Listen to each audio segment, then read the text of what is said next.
Hello friends, today we are going to discuss our second head of income, that is income from house property. अगर आपको कोई भी rent मिल रहा है from any building, then you are required to compute your income under this head. Last हमने पहले देखा था salary head which was our first head. आज हम डिस्कस करेंगे हाउस प्रॉपर्टी के बारे में. जो टॉपिक्स हम आज कवर करने वाले हैं दैट इज इनकम चार्जेबल, कौन कौन सी इनकम इसमें आती है, किस बेसिस पे आती है, इसमें डीम्ड ओनर का मतलब क्या होता है, एग्जेम्प्ट प्रॉपर्टी इनकम स्पेसिफिकली एक लिस्ट दी गई है जो जो नहीं चार्जेबल होती है, how it is computed, and हमारा सबसे इंपॉर्टेंट पार्ट जो आता है वो आता है एनुअल वैल्यू और डिडक्शन का. मोस्टली एनुअल वैल्यू के ऊपर आपके इसके ऊपर क्वेश्चंस पूछे गए हैं पिछले सालों में, तो वो हम आज देखेंगे. इनकम चार्जेबल हमारी इसमें होती है कौन सी, रियल एंड नोशनल. नोशनल कहने का मतलब क्या है, जब हमें नहीं पता होता है कि हमारा एक्चुअल रेंट क्या होगा तो हम उसकी पोटेंशियल इनकम कैलकुलेट करते हैं जो कि वो प्रॉपर्टी कमा सकती है.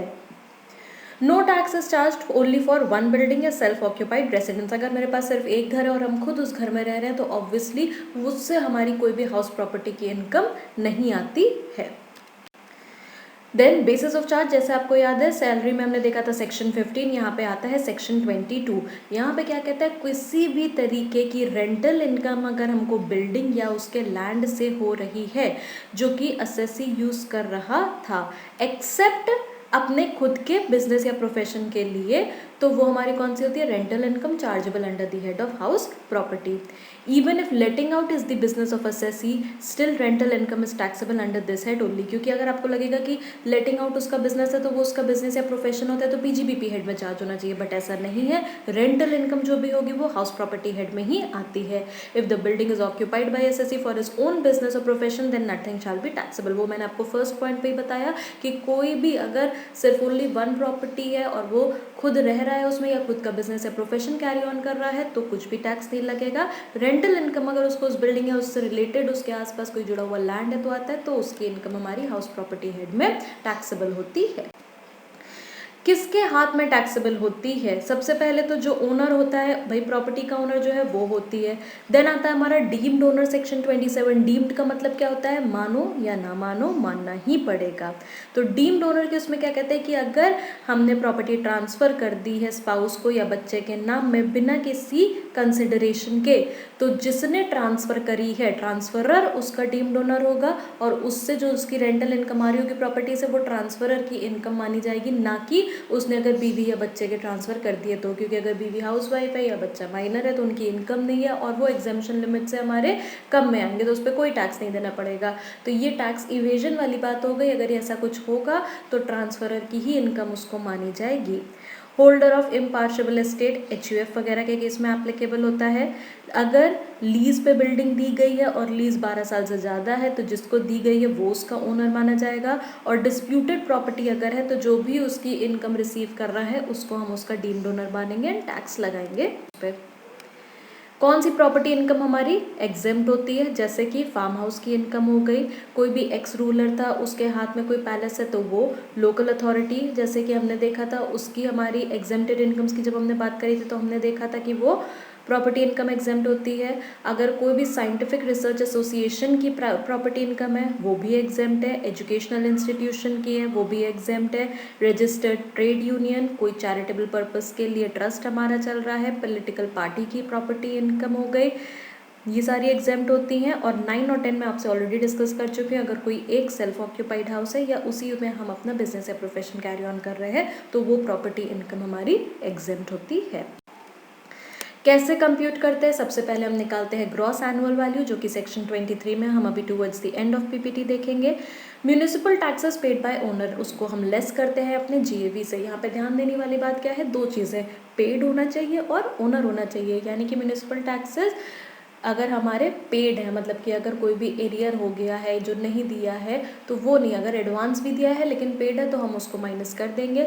सेकेंडली अगर वो हमारा टेनेंट खुद से दे रहा है तो हम नहीं करेंगे, लेकिन अगर ओनर ने दिया है तो हम उसको लेस करेंगे. तब आती है हमारी क्या, एनुअल वैल्यू. इसको हम नेट एनुअल वैल्यू भी बोलते हैं. उससे हम डिडक्शन देते हैं सेक्शन 24 की. अगर आपको थोड़ा सा याद हो तो हमने सैलरी में देखा था सेक्शन 16, उसमें से 3 डिडक्शन देते थे. यहाँ पे हम क्या करते हैं, 2 देते हैं, एक स्टैंडर्ड और एक बोरोड कैपिटल के के ऊपर, और उसके बाद हमारा आ जाता है income from house property. Section 24 की जो 2 डिडक्शन होती है, स्टैट्यूटरी डिडक्शन मतलब कि एक स्टैंडर्ड 30% ऑफ एनएवी हम देते हैं, और अगर एनएवी हमारी नेगेटिव है यानी कि municipal taxes paid are more than the gross annual value, तो हमारी स्टैंडर्ड डिडक्शन नील चली जाएगी। इंटरेस्ट ऑन बोरोड कैपिटल हम अक्रूवल बेसिस पे देते हैं, एक्चुअल बेसिस पे नहीं देते हैं। जो भी हाउस प्रॉपर्टी का लोन हम लेते हैं, अगर हम उस पर कोई इंटरेस्ट पे कर रहे हैं तो उसकी डिडक्शन यहाँ पर असेसी क्लेम कर सकता है। यहाँ पे इंटरेस्ट की जब हम बात करते हैं तो कुछ चीज़ें हमें ध्यान में रखनी चाहिए कि वो पहली बात अक्रूवल बेसिस पे होगा। अगर हमने कोई और लोन लिया हुआ है अपने एग्जिस्टिंग लोन को पे करने के लिए, तो उसका इंटरेस्ट भी हम यहाँ से डिडक्शन क्लेम कर सकते हैं, प्रोवाइडेड हमारे फ्रेश लोन पे जो इंटरेस्ट लग रहा है उसके इंटरेस्ट के ऊपर इंटरेस्ट की कोई डिडक्शन नहीं होती है।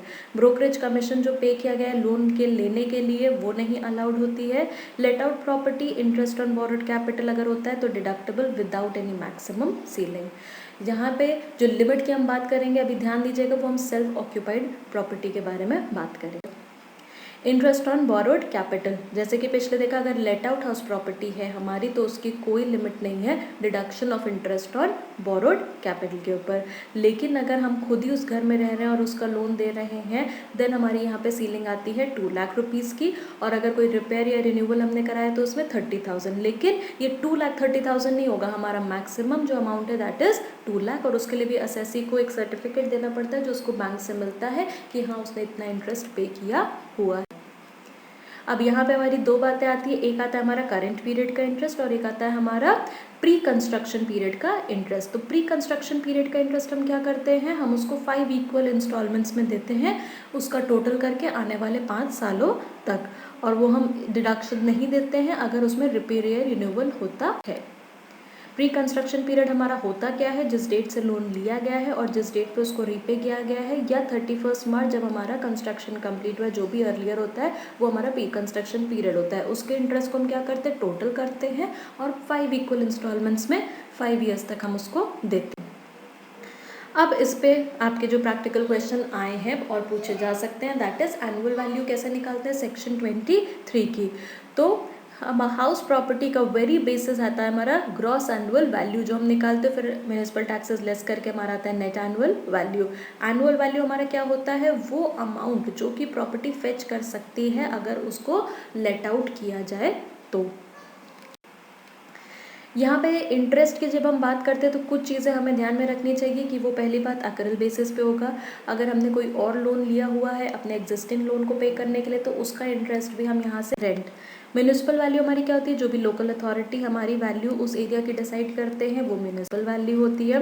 फेयर रेंटल वैल्यू की अगर उसी मार्केट में उसकी प्रॉपर्टी का रेट क्या चल रहा है, और स्टैंडर्ड रेंट हमारा रेंट कंट्रोल एक्ट से गवर्न होता है और उसमें हमारी कितना अमाउंट दिया गया है वो होती है। यहाँ पे रूल क्या है, एक्सपेक्टेड रेंट ER हमारा क्या होता है, म्यूनिसिपल वैल्यू या फेयर रेंटल वैल्यू हम कंपेयर करके देखते हैं, और जो भी हायर होती है हम वो वैल्यू को देखते हैं। That higher amount is subject to a maximum of standard rent, यानी कि MV और FRV whichever is higher, उस अमाउंट को हम कंपेयर करते हैं subject to a standard rent, यानी कि अगर हायर अमाउंट है स्टैंडर्ड रेंट है तो विच एवर इज लेस, जो भी अमाउंट आता है वो हमारा चला जाएगा एक्सपेक्टेड रेंट। उस एक्सपेक्टेड रेंट को हम कंपेयर करते हैं किससे, एक्चुअल रेंट से।